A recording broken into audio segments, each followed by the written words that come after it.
Fatiha.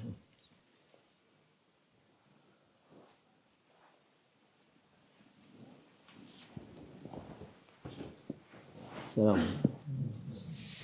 Euzubillahimineşşeytanirracim. Bismillahirrahmanirrahim. Ve salatu ve selamu ala Resulina Muhammedin sallallahu aleyhi ve sellem. Meded ya Resul, meded ya salat, meded ya şeref, destur.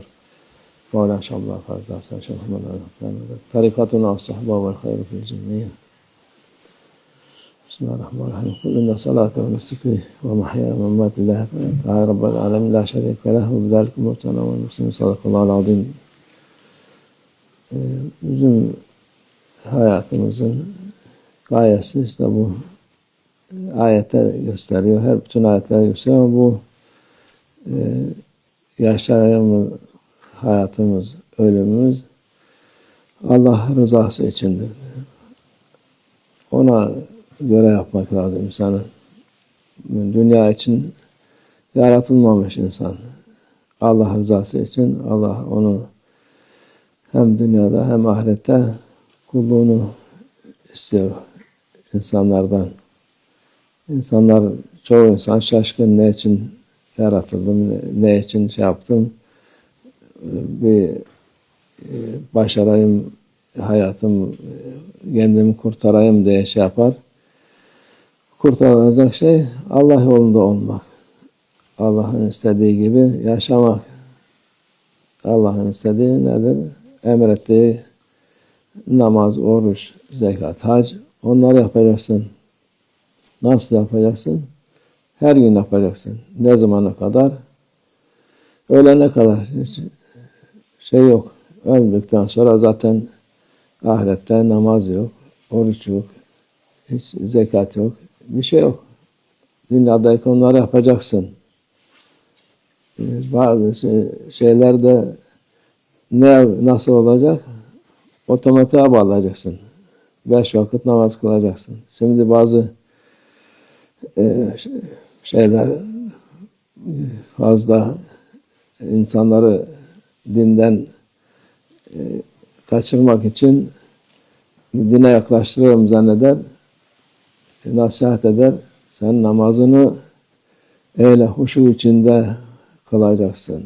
Otomatiğe bağlamayacaksın. Yani her şey otomatiğe bağlamadan nasıl olur ya? Bu otomatik olmaz mı? Günde 5 vakit kılacaksın. Tabii otomatiğe bağlayacaksın ki kaçırmayasın.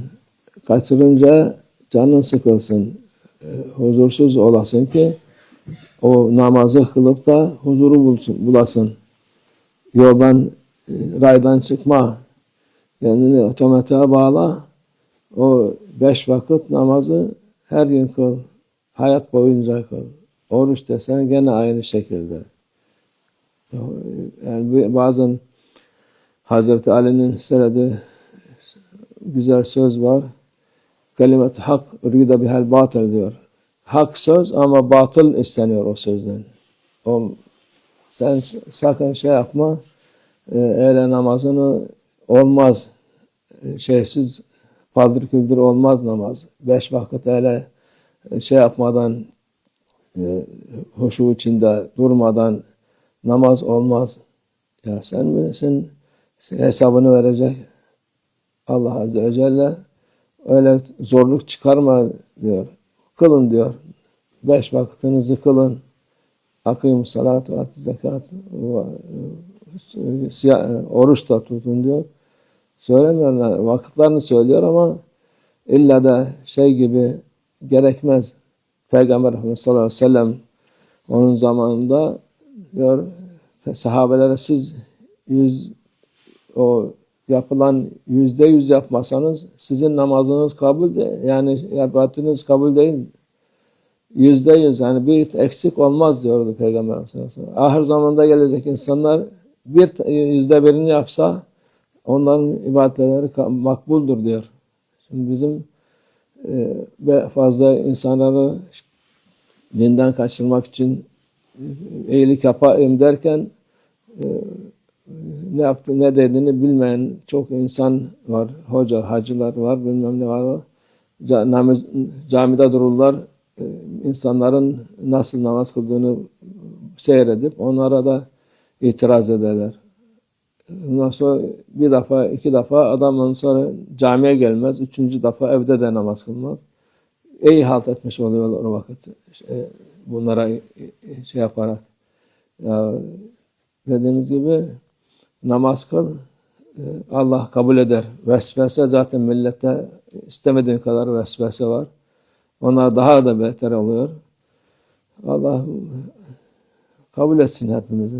Korkmayın. Allah namaz kıldıktan sonra, niyeti Allah rızası için olduktan sonra hayatımız inşallah ayette olduğu gibi Allah rızası için yaşamamız, ölümümüz, her şey Allah rızası için olur inşallah. Amin. Allah tevfik. El Fatiha.